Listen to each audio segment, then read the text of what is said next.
Hello guys, myself Shiv Pratap Singh. I am from vibe spreaders और हम लोगों के ओपिनियन ले रहे हैं स्पिरिचुअलिटी को लेकर। तो आज मेरे साथ हैं my name is Anshuman Dadwal, CSE first year. Okay. So hello Anshuman, कैसे हैं आप? बढ़िया सर, आप अच्छा, बताइए। तो फिर आपके हिसाब से क्या है स्पिरिचुअलिटी? या स्पिरिचुअलिटी, ओके। तो स्पिरिचुअलिटी जो वर्ड है ये एक्चुअली स्पिरिट से आया है। जब हम सब अर्ली ह्यूमन एज में थे तब हमने इंसानों ने कहा कि यार ये चीज़ें मेरे कंट्रोल के बाहर हैं। अगर ये मेरे कंट्रोल के बाहर है तो इन्हें कौन कंट्रोल कर रहा है? तो फिर इंसानों ने वहाँ पे ये मानना स्टार्ट कर दिया कि इनके अंदर स्पिरिट्स हैं। तब उनके दिमाग में रिलीजन का कोई टॉपिक नहीं था, वो बस स्पिरिट्स को पूजा करते थे। जैसे कि उन्होंने कहा पानी कौन कंट्रोल कर रहा है, बारिश कौन कंट्रोल कर रहा है, अर्थक्वेक्स, वेदर्स, सुनामीज एंड ऑल। तो कहते हैं ये इन सब में स्पिरिट्स हैं। तो एक डर के मामले की वजह से, ताकि वो सेफ रहें, उन्होंने उन स्पिरिट्स की रिस्पेक्ट और पूजा वगैरह करनी स्टार्ट कर दी। तो वहाँ से स्पिरिचुअलिटी का कॉन्सेप्ट स्टार्ट हुआ, that something is more powerful than human, and उसकी रिस्पेक्ट करना। अच्छा, तो आपके हिसाब से स्पिरिचुअलिटी और रिलीजन में कोई कनेक्शन नहीं है? नहीं, कनेक्शन है। मैं बस कह रहा हूँ कि जो अर्ली एज थी इंसानों की, वो रिलीजन नहीं, वो स्पिरिचुअलिटी में मानते थे कि स्पिरिट्स हैं। उन्होंने तब उन स्पिरिट्स को नाम नहीं दिया था, वो बस कहते थे फायर स्पिरिट, वाटर स्पिरिट। उन्होंने तब गॉड नहीं, बस स्पिरिट्स को माना था उस टाइम। अच्छा, और ये आपको इतने ज़्यादा श्योर कैसे हो इस बात को लेकर? रिलीजियस स्क्रिप्चर पढ़ोगे तो फिर उसमें तो ये कहा है कि रिलीजन काफ़ी सालों से है। कौन सी रिलीजियस स्क्रिप्चर्स?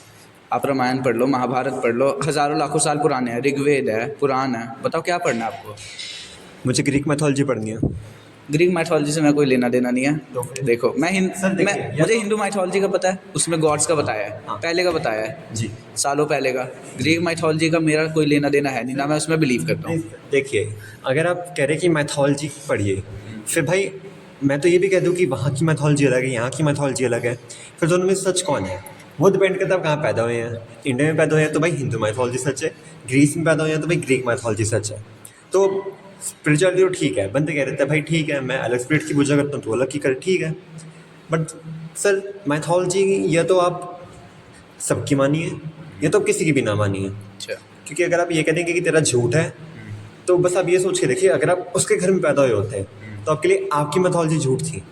वैसे अगर आप हिंदू और ग्रीक माइथोलॉजी देखोगे तो फिर उसमें कनेक्शंस भी हैं, जैसे कि गॉड्स में कनेक्शन है। जैसे यहाँ पे हिंदू माइथोलॉजी में हर गॉड को एक रोल असाइन किया हुआ है, ग्रीक माइथोलॉजी में भी किया हुआ है। पोसाइडन, ज्यूस, इन सबको लाइटनिंग के गॉड, वाटर गॉड, इन्हें भी देखिए- असाइन किया हुआ रोल। हाँ देखिए, वो रोल तो हर जगह साइन किया गया है।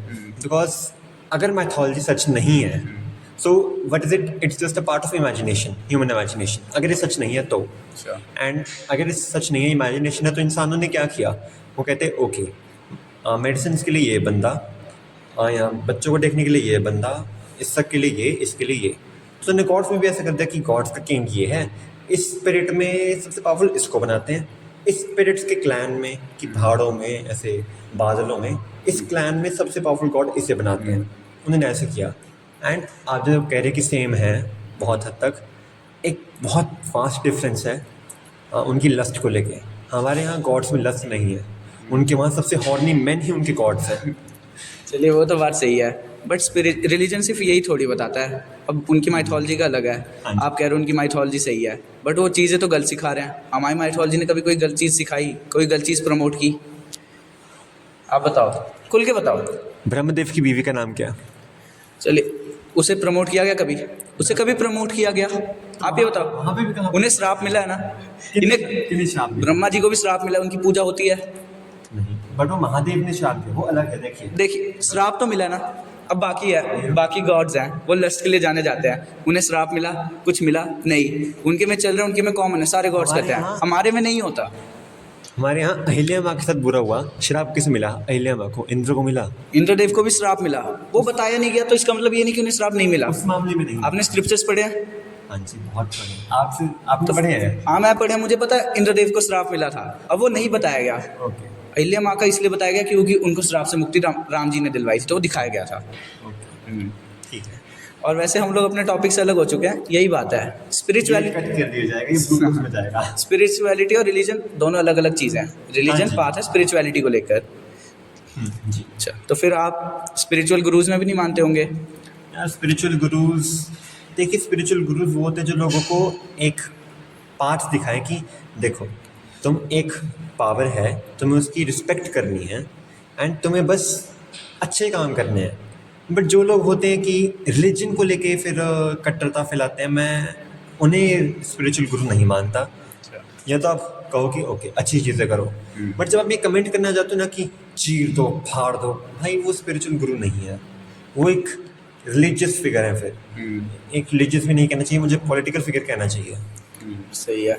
और फिर जैसे आजकल की जनरेशन है, ये गलत रास्ते पे जा रही है, आपको क्या लगता है कि इन्हें स्पिरिचुअलिटी का रास्ता दिखाया जाए सही तरीके से, तो फिर ये सुधर सकते हैं या फिर कोई और तरीका? गलत रास्ते से आप क्या कुछ कहना चाहते हैं? गलत रास्ते से आप देख लो, ये लोग नशे में इतना गुस्से जा रहे हैं, बदमाशी वगैरह में जा रहे हैं, लस्ट इनमें काफ़ी बढ़ रहा है as compare to previous times, तो फिर ये सब बताना है। सर देखिए, लस्ट पहले भी था, मतलब क्या है कि अब वो छुपाते नहीं है। लस्ट पहले ही बहुत था। अच्छा। हमारी मैथोलॉजी में देखिए, हमारे वहाँ भी था, रेप्स हमारी मैथोलॉजी में भी हुए हैं, पनिशमेंट्स वहाँ भी मिली है, अब भी मिलती हैं। बस अब क्या है, अब सीधा जाके पूछ लेते हैं I want to bang you. उस टाइम नहीं, उस टाइम कहते थे पहले शादी कर दो। अच्छा। आप कहते हैं पहले बैंग फिर शादी करेंगे। चलिए। देखिए, अब बस क्या था कि पहले चीज़ें थोड़ी अलग थी। अब आप नशे वगैरह की बात कर रहे हैं, हमारे यहाँ मंदिरों में भी तो नशे का प्रसाद मिलता है। भोजनाथ मंदिर मैं स्पेसिफिक कह रहा हूँ, आप उनके वहाँ जाइए, भांग का प्रसाद मिलता है, फिर अलग अलग तरह का प्रसाद मिलता है। तो ये तो बात थोड़ी अजीब है कि अब वो अगर मंदिर वगैरह जाएंगे तो नशा वगैरह नहीं करेंगे। नशे तो पहले भी होते थे, बस अब क्या है, अब थोड़े हाई क्वालिटी वाले आ गए हैं, क्योंकि अब हमें केमिकल अलग से सिंथेसाइज करना आ गया है। बस ये कि अब ड्रग्स इंट्रोड्यूस हो गए हैं, पहले ऑर्गेनिक थे। वही बात है ना। तो ये बात ये नहीं है कि बच्चे बिगड़ रहे हैं, बात ये है कि मार्केट में क्या आ रहा है। अब आप हीरोइन वगैरह ये सब आप पुराने टाइम में ले जाइए, लोग कहेंगे इससे ज़्यादा नशा आ रहा है, मैं तो ये करूँगा। वो पुराने के लोग थे, वो स्पिरिचुअल थे, फिर भी वो वही करेंगे। बस बात बस ये है कि मार्केट में नया प्रोडक्ट आ गया है जो एंटरटेनमेंट के लिए बेहतर है। हेल्थ के लिए तो लोग ना पहले सोचते थे ना सोचते हैं। अच्छा। पता तो पहले भी था नशे नहीं करना चाहिए। तो फिर पहले लोग कम भी करते थे, अब बढ़ भी काफ़ी चुका है। पहले के केसेस में देख लो, आप नहीं करते थे, पहले के केस में लोग पूरा मानते भी थे, अब नहीं मानते उतना। सॉरी, मैं समझा नहीं है। जैसे मतलब पहले के केस में लोग अवॉइड करते थे, पूरी कोशिश करते थे अवॉइड करने की, वही सब में घुसते भी तो नहीं थे। कौन करता था? आप नॉर्मल हाउस होल्ड में जाओ, हाँ। आज जाओगे गरीब, आप एक नॉर्मल हाउस होल्ड सोच लीजिए। आप पहले के गरीब के घर में जाओ, वहाँ पे ऐसे नशे थोड़ी होता था, वो लोग पूरी मेहनत करते थे। और आज के तो आप गरीब के घरों में जाओगे तो फिर उनके में उनका बड़ा बेटा नशे में घुसा रहेगा। सर देखिए, आपकी बात ये है कि आज के लिए हाल है, बट मैं अपना वही पॉइंट फिर से रखूँगा कि ये बात है कि मार्केट क्या अवेलेबल दे रही है। उस टाइम पे नशे या तो अमीर करते थे या तो जो नॉर्मल पर्सन थे वो करते थे। आप जो बात कह रहे हैं वो ये है कि अब नशे सस्ते हो गए हैं, अब पौवा आने लगा है। पहले नशे की मार्केट्स अलग थी एंड वहाँ लोगों का मानना अलग था। वो पहले एक धारणा बना लेते थे कि ठीक है भाई, ये नशे करता है, बुरा है। अब क्या होता है कि वो नशे कर रहे हैं, पता नहीं चला, घर आके सो गया, पेरेंट्स ने भी नहीं देखा कि बेटा पता नहीं क्या करके आया। तो बस ये है कि मार्केट में अवेलेबिलिटी ज़्यादा है एंड बच्चों को छूट बोलना आ गया ना। जैसा भी आपने बोला, पहले के लोगों में धारणा थी कि ये नशे करने गलत है, वो तभी भी है। वो किस वजह से थी पहले में, अब तो कूलनेस हो चुकी है ना। ये पहले के लोगों के लिए कूल नहीं थी ये बात, अब हो चुका है ये कूल है। कूल किसके लिए है? आजकल के बच्चों को तो यही लगता है ना कि नशे करना कूल है, वो लोग देखते हैं। पहले भी तो ये करते थे, पहले भी तो ये पहले कूल किसे लगता था? महादेव को भाई। किसने कहा महादेव नशा करते हैं? महादेव तो जहर भी पीते हैं, जहर पी लो आप भाई, पी लेंगे अगर देखिए रिलीजन की। अगर मुझे कहे कि भाई की जान बचाने है, जहर पी लो, मैं तो पी लूंगा भाई आपके लिए। बस फिर वही बात है ना। प्यार है तो। वही बात है ना, महादेव ने भी लोगों की रक्षा के लिए, हाँ। यही हमारे रिलीजन की बात है कि लोग ना रिलीजन की डीपनेस तक नहीं जाते, डेप्थ तक नहीं जानते। हाँ देखिए, अब यह तो आपने ठीक से पूरा कुछ बताइए कि देखो बुरी चीज़ें भी होती हैं, हर माइथोलॉजी में कुछ बुरी चीज़ें भी होती हैं, अच्छी चीज़ें बहुत ज़्यादा होती हैं, क्योंकि बेसिकली लोग उसे फिल्टर कर करके सिर्फ अच्छी चीज़ें दिखाते हैं। आप उन्हें पूरा बताइए, ठीक से समझाइए एंड उन्हें खुद भी सोचने के लिए मौका दीजिए कि बेटा क्या सही है क्या गलत है, ताकि वो खुद भी चॉइस ले सकें। क्योंकि अगर आप बस ये कहोगे कि बेटा मैं तुझे एक स्टोरी सुनाऊंगा जिसमें ये मॉरल है, तो आप ये नहीं मान सकते कि बच्चा मॉरल समझ जाएगा। बच्चे की एक अलग सोच है एंड अगर आप उसके अंदर इंडोक्ट्रिनेट करते रहेंगे वो सब, तो बाद में जाके फिर दिक्कतें हो जाती हैं। अच्छा, मैं भी मतलब यही पूछना चाहा था कि उनको सही गलत का रास्ता पता होना चाहिए, और स्पिरिचुअलिटी भी सही गलत का रास्ता बताती है। देखिए बात सही है, स्पिरिचुअलिटी सही गलत का रास्ता बताती है, बट मानना ना मानना बच्चे की इच्छा है। क्योंकि अब जैसे कि हम अभी बात कर रहे थे, महादेव तो जहर भी पीते हैं, नशा भी करते हैं। या तो आपकी क्या चॉइस है? आपको नशे करने हैं या आपको जहर पीना है किसी और अब के लिए? देखिए, जैसे आपने कहा कि महादेव नशे भी करते हैं, जहर भी पीते हैं, वही बात है ना, लोगों को डेप्थ में नॉलेज होनी चाहिए। तो महादेव ने जहर क्यों पिया? लोगों को बचाने के लिए, कि जो चीज़ लोगों के लिए सही नहीं है वो उन्होंने खुद पी ली कि लोगों तक ना पहुँचे, इसलिए उन्होंने नशे की चीज़ भी अपने पास कर ली जिससे लोगों तक ना पहुँचे, क्योंकि वो उन्हें हार्म करेगी। आप इसकी सही से डेप्थ में जाइए ना, बात वो है, ये चॉइस वाली बात नहीं है। तो क्या उन्होंने सारे नशे अपने पास रख लिए तो मेरे पास क्या कर रहा है? ये भांग अभी कॉलेज के पीछे वहाँ उगी हुई होगी। तो फिर जहर तो अभी भी हो रहे हैं, और किधर लिखा है कि महादेव नशे करते थे? आप पहले ये बात बताओ।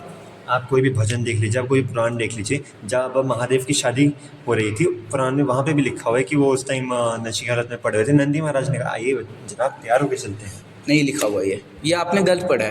लिखा हुआ है। नहीं लिखा हुआ, वो सन्यासी थे, वो लोगों से अलग रहते थे, वो रहते थे भभूत में। वो वहाँ पे गए थे, वहाँ पे बात हुई थी कि ये सन्यासी बन रहे भभूत वाला, तब उन्होंने अपना नया रूप लिया था सुंदर वाला। कहीं पे नशे का है ही नहीं जिक्र। आई अग्री कि ये सब होता, बट वो मस्ती में रहते थे। आप कोई भी गाना ले लीजिए, मस्ती में जावे कैलाश कूदरे, ये भी एक लाइन है ना।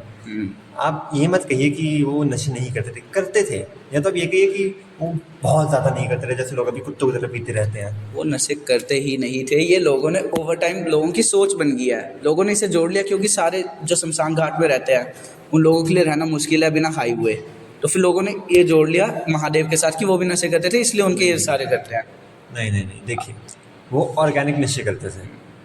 अब भांग वगैरह बहुत से लोग उसे नशा कंसिडर ही नहीं करते। अब मेरे जैसे बंदे जो बस देखते कि एनडीपीएस एक्ट की लिस्ट में क्या क्या है, भांग है तो मैं उसको नशा मानता हूँ। अब बहुत से लोगों के पास जाइए, भैया ये नशा है भाई, ये तो मेरा स्नैक है। बात वो नहीं। फौजी को देख लीजिए, फौजी को तो नशा मना होता है, फिर वो भांग लेते हैं। तो भांग एनडीपीएस एक्ट के अकॉर्डिंग नशा है। अब आप बहुत सी जगह देख लीजिए, भांग दवाई भी है, बस वही अफीम दवाई भी है। वही बात है ना सारी, कि आप उसका सही से यूज़ करो, बात सारी वो है।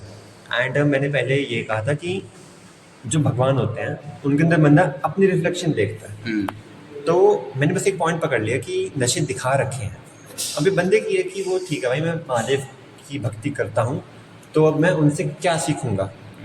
क्या मैं भी उनकी तरह अकेला रहूँगा, मस्ती में रहूँगा, कुछ काम नहीं करूँगा, या फिर मैं उनकी तरह सबका बोझ उठाऊँगा, मैं उनकी तरह सबकी सेवा करूँगा, उनकी तरह सबसे प्यार करूँगा?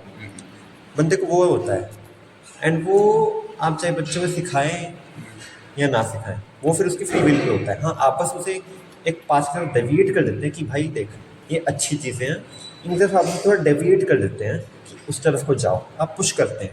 बट आगे चलना फिर बच्चे के ऊपर होता है, उसके क्या एक्सपीरियंसेस हैं। वही बात है ना, हमारे रिलीजन में सही गलत का फ़र्क भी बताया गया है, मतलब सही गलत का फ़र्क हर जगह बताया जाता है। और ये बंदे की अपनी अंडरस्टैंडिंग पे भी होना चाहिए। भगवान ने अकल भी इसीलिए दी है, मैं भी वही कहना चाह रहा हूँ। अकल दी है भगवान ने, खुद भी यूज़ करो। जी। एंड देखिए एक और ये है कि अब आप जैसे कह रहे हैं स्पिरिचुअलिटी से लोग अच्छे बन जाएंगे। कैसे बचेंगे? ये कि उन्हें डर होगा कि ऊपर भगवान है, एक ये भी पॉइंट होता है। तो देखिए डर की वजह से अच्छे होना मुझे थोड़ा अच्छा नहीं लगता।